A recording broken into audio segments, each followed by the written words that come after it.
एक दिन बेटी हो खेलाना गईली माई के जियारा उदास, माई के जियारा उदास।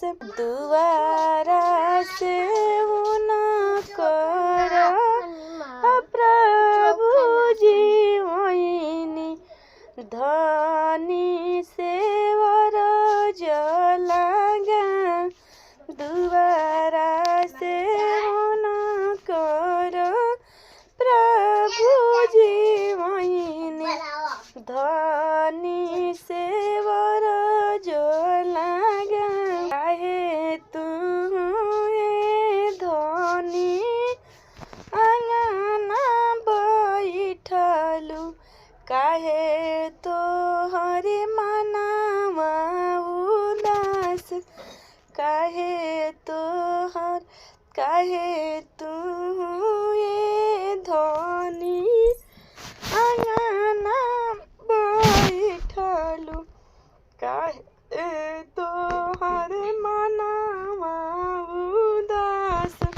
आजू के दिनवा बेटी खेलाना गईली, ओही से मनवा मोर उदास।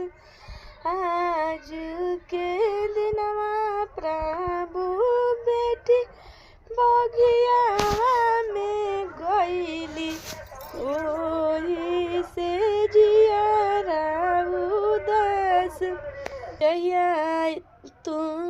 जहिया हो बेटी ससुर चली जाई है, तब करबू कैसे सबूर, तब करबू कैसे सबूर।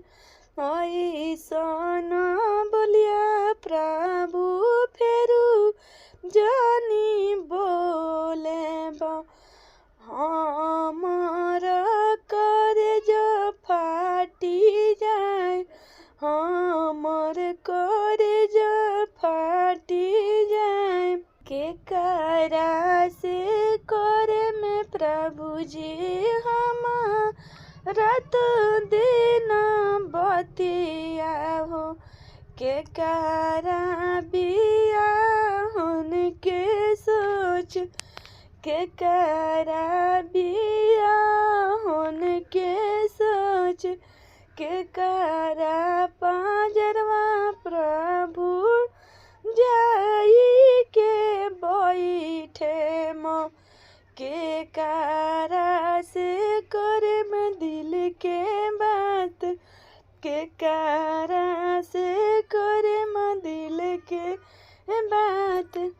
एतना बचन जब सुनेली पतहिया, सासू से करेली अरज, हमारा से कहम सासू दिलावा के बतिया, हमारा पजरिया में बैठ, हमारा पजरिया में बैठ।